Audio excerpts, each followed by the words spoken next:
Hai guys, sudah dibanding-banding ke ya. Jangan lupa like, comment, dan subscribe.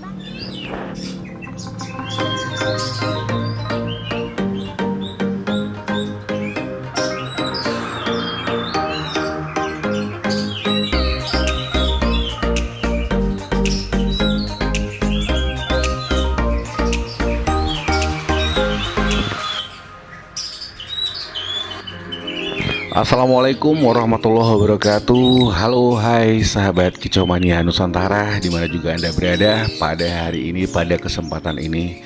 Saya selalu berharap Anda selalu dalam keadaan sehat walafiat, tidak kurang satu apapun juga. Dan tentunya Anda dengan rawatan-rawatan burung yang tiap hari Anda lakukan, Anda tidak merasa jenuh dan tidak merasa bosan, karena itu adalah bagian hobi, bagian yang Anda cintai. Ya, tentunya kita berharap burung-burung kita akan menampilkan sesuatu yang istimewa nantinya, dan semuanya akan indah pada waktunya. Oke, mungkin sudah beberapa hari saya tidak bikin konten. Nih ada permintaan dari Om Putu Darmawan, ya. Om, tolong dong bahas tentang kacer yang susah bagong.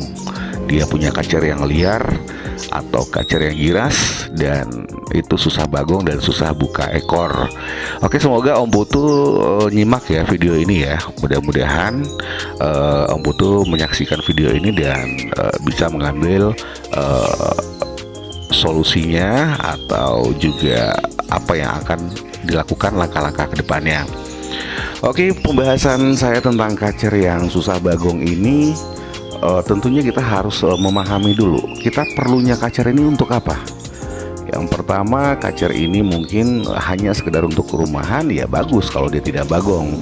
Sambil berbunyi dia tidak lengkur, ya tidak bagong, ya itu lebih bagus dan lebih aman. Tetapi kalau untuk kriteria kacer lomba, ya para pemain pasti menginginkan kacernya ini harus bagong, karena dengan adanya bagong dia gampang untuk nyetel gitu. Dan tentunya kacer bagong ini dibagi atas dua, ya. Kacer yang susah bagong ini dibagi atas dua, maksud saya begitu. Yang pertama adalah kacer giras, dan yang kedua adalah kacer jinak. Nah, ini berbeda, polanya ini berbeda sekali antara kacer giras dan kacer jinak. Nah, untuk kacer giras yang susah bagong, susah buka ekor, ini perlu diperhatikan karakternya. Ya, untuk pola rawatan seperti pola pakan, kita hajar, kita genjot jangkrik sebanyak mungkin berapa yang dia sanggup. Dan yang kedua, penjemuran maksimal. Dan yang ketiga, kurangi porsi mandinya tentunya. Dan jangan diberikan kroto dulu. Ya, ingat ya. Tetapi kalau memberikan ulat Hongkong, ya silahkan saja, nggak ada masalah. Ini untuk kacer yang susah bagong, kondisinya giras. Dan yang kedua adalah kacer yang susah bagong, kondisinya jinak.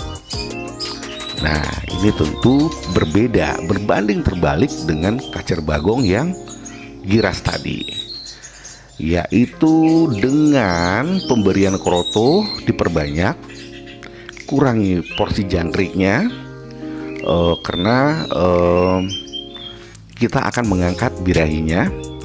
Kemudian kita kurangi porsi jemurnya, dan kita perbanyak porsi mandinya. Nah, burung ini perlu kita perhatikan, baik itu kotorannya, kita selalu perhatikan, dan kita lihat kondisi dia di saat dia kita angin-anginkan setelah jemur, berapa lama dia akan bisa berkicau kembali. Nah, di sini kita ukur. Begitu porsi yang kita berikan kroto ini agak sedikit berlebih, tentunya akan memancing birahinya. Perhatikan, apabila birahi itu naik, kotoran dari burung ini sedikit agak membesar atau mencair. Nah, kita bisa perhatikan dari situ. Apabila sudah sampai kotoran ini membesar, nah kita kurangi lagi porsi krotonya. Begitu ya. Dan yang kedua, penyebab kenapa ini burung tidak bagong. Yang pertama saya simpulkan adalah burung tidak ada emosi. Yang kedua, burung tidak ada birahi. Yang ketiga, burung tidak punya nyali. Yang keempat, burung dalam kondisi stres. Coba Anda perhatikan, Anda bawa kacer bahan, Anda lombakan atau Anda track dengan kacer-kacer yang lagi main, dia pasti tidak akan bagong. Karena apa? Karena dia tidak ada emosi, karena dia tidak ada birahi.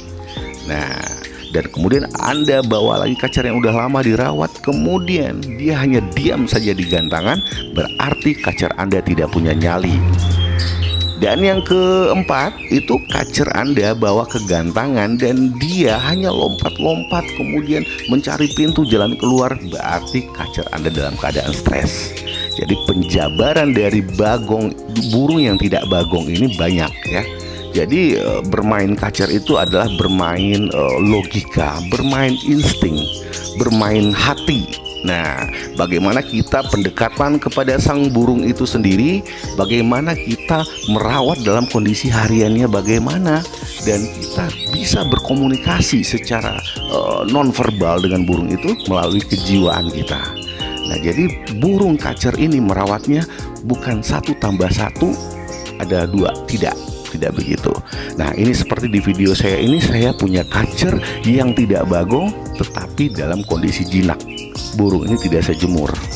Nah, saya lihat begitu saya naikin porsi dari birahinya, burung ini enak.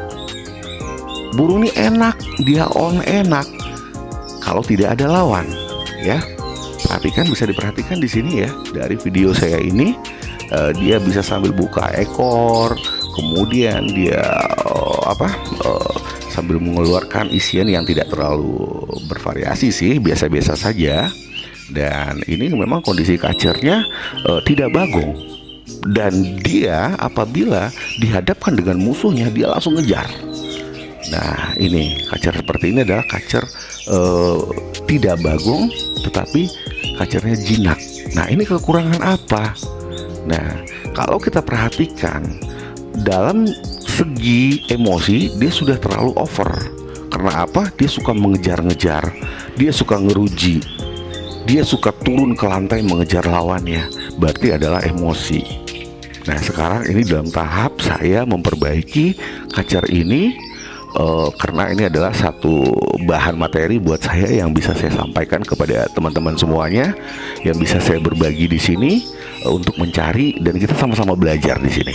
Mungkin banyak cara, banyak solusi dalam hal-hal menangani kacer yang susah bagong ini.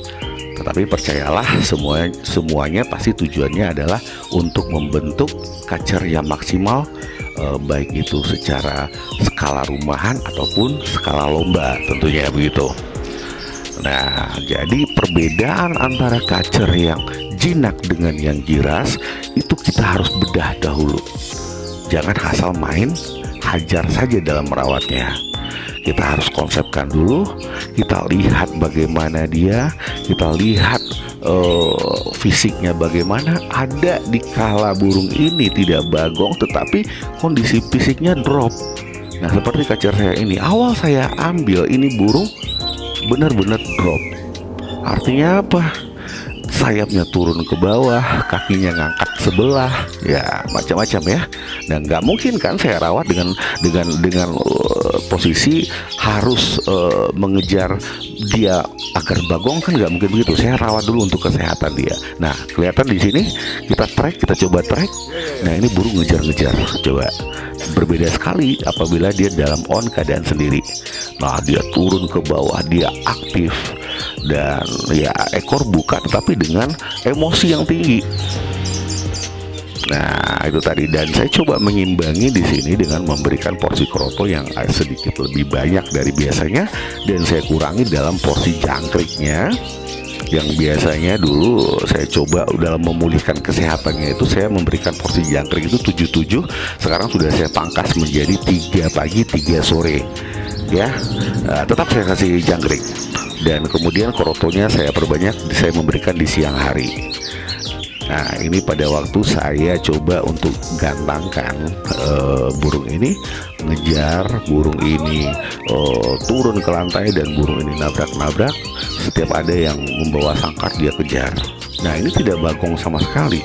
Tidak bagong sama sekali. Sementara kita harus mengejar bagaimana dia bisa bermain enak, mengeluarkan materi-materi isiannya, dia bisa bermain nagen, dan tentunya seimbang antara emosi dan birahinya. Nah, ini sama-sama kita punya PR di sini. Ini hanya untuk bahan materi seperti permintaan Om Putu Darmawan tadi. Saya carikan dulu Om bahan materinya untuk membahas solusi bagaimana mencari solusi kacer yang tidak bagong. Tetapi yang saya punya ini materinya adalah kacer yang tidak bagong, tetapi kondisinya kacer ini jinak. Berbeda ya dengan Om Putu, kacernya liar, kacernya giras. Nah, itu perbedaannya Om. Jadi saran saya buat Om Putu yang sudah mengikuti channel saya, perbanyak jangkriknya, jangan ditahan-tahan, perbanyak jemurnya, perkuat jemurnya, nggak apa-apa. Selagi dia masih kuat jemur, kita jemur. Kemudian kurangi porsi mandinya, dan tentunya burung ini juga maksimal dalam istirahatnya. Artinya burung ini harus kita bentuk dulu powernya. Kalau dia itu giras, dia tidak mau buka ekor, dan dia tidak bagong gitu loh. Jadi responnya kurang dalam hal emosi. Kita kejar dulu emosinya. Nah, begitu. Jadi bukan berarti kacer itu 1 tambah 1 2, tidak. Panjang, banyak penjabaran dari kacer ini. Makanya orang sering bilang kalau bermain kacer, siap-siap untuk pusing, siap-siap untuk sakit kepala. Nah, tapi jangan menjadikan ini suatu buat Anda mundur dalam hal ini. Tidak, jadikan ini adalah pemicu Anda. Karena apa? Berlian itu dimanapun posisinya dia akan tetap berkilau. Nah, bagaimana Anda untuk bisa menciptakan kacer ini menjadi berlian yang indah, dan tentu harganya pasti akan mahal. Dan itu adalah impian dari kita semua. Karena apa? Karena kita bermain hobi ini, kita juga butuh dalam hal materi tentunya untuk mengangkat harga, untuk mengangkat kualitas burung ini. Harga akan menentukan kualitas burung ini. Pasti tentunya kita sama-sama berpikir bagaimana menciptakan burung kacer indah, burung kacer bermain nagen, burung kacer bermain dengan materi-materi bongkaran, dengan materi-materi yang mengalir. Tentunya itu harapan kita sebagai pemain lapangan. Dan tentunya pembahasan saya ini bisa disimpulkan, bisa menjadi referensi untuk Anda, untuk menjadi bahan Anda untuk merawat kacer Anda yang di rumah.